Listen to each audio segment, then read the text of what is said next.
Biz bilirik ki, feilin 6 qrammatik məna növü var. Ancaq bəzən elə nümunələr var ki, qayıdış növdə məlum növdədir, ancaq biz onu qayıdış növ kimi götürüb səhv edirik. İndi o nümunələrə baxaq. Sulanmaq, sulanmaq, yağlanmaq, yağlanmaq, yollanmaq feilləri. Yollanmaq. Baxın, indi nümunələrdə işlədək. Deyirik ki, ağaclar sulandı.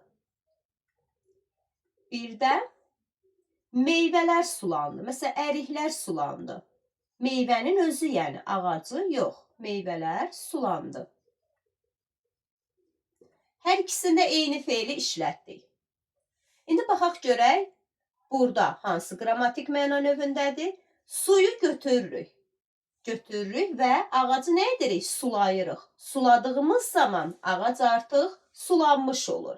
Deməli, bir şəkilçini gördükmü? Biz bilirik ki, feilin 3 qrammatik məna növü bu şəkilçilərlə düzəlir. Qayıdış, məchul və şəxsiz növ. Il üstü 4, ın üstü 4 və n şəkilçisi vasitəsilə. Şəkilçini gördüm. İndi məzmuna baxıram görüm o 3 qrammatik məna növündən hansındadır? Ağaclar kimsə tərəfindən sulandı. Deməli, məchul növdədir. İndi baxaq, meyvələr, şaftallar, əriklər özü sulanıb. Kimsə suyu gətirib onu sulandırmayıb. İş öz-özünə baş verib. Sudan sulanmaqdır bilirik ki, şuidi keçmiş zamandır və qrammatikdir. Burada sulamaq feili yoxdur. Sulamırıq ki, sulansın. Ona görə məlum növün bilirik ki, digər növlərdən fərqli olaraq heç bir şəkilçisi, özünə məxsus şəkilçisi yoxdur. Hansı qrammatik məna növünə uyğun gəlmirsə, biz hər birin məlum növdə götürürük. Yadınızda qalsın, məzmunda baxın, qayıdış növün məzmunu var. Qayıdış növdə nə demişdik? İş öz üzərində icra olunur. Məsələn, hava açıldı. Il şəkilçisini görürük. Məzmuna da baxırıq ki, havanı kimsə açmır, öz-özünə baş verir, öz-özünə açılır. Qayıdış növdədir. Qız darandı, qız bəzəndi, güllər açıldı. Görürsünüz, iş öz üzərində icra olunur. Ona görə bu nümunələrin hər biri qayıdış növdədir. Əlbəttə ki, şəkilçi də var orada. Birinci, yenə deyirəm, məzmuna baxsaq yanılarıq. Birinci şəkilçini görməliyik. Daha sonra məzmuna baxarıq.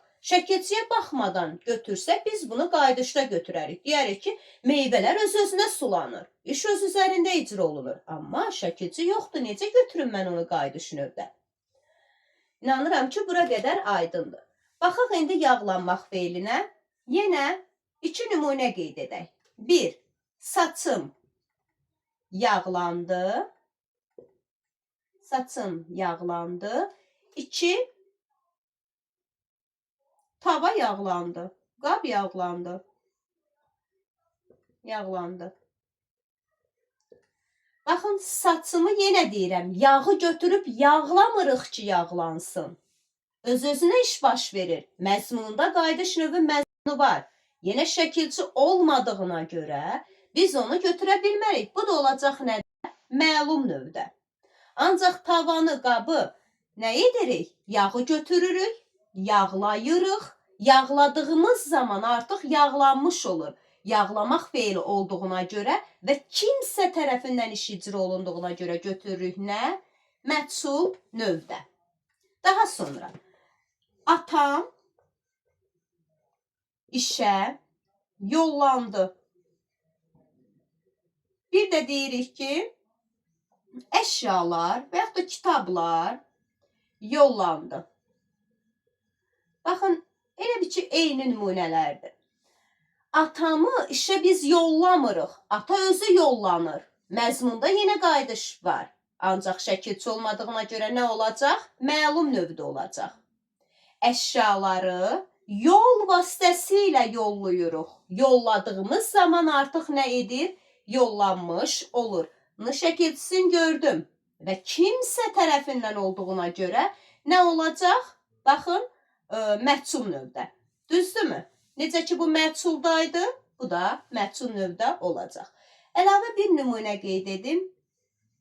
Kabab, kabablar sulandı. Baxın, bunu da qarışdırıb məhsul növdə götürür uşaqlar. Deyirlər ki, kababı sulayırıq ki, sulanmış olur. Xeyr, biz kababı deyir, həqiqətən sulayırıq bişdiyi zaman. Xeyr, biz közü sulayırıq. Köz sulandı deyilsə, bəli, razıyam, götürə bilərik məhsul növdə. Çünki sulayırıq ki, sulanmış olur. Ancaq kabab özü bişdikcə özü sulanır. Kimsə sulamır, burada lam bütövdür. Ona görə kabab sulandı da məlum növdədir.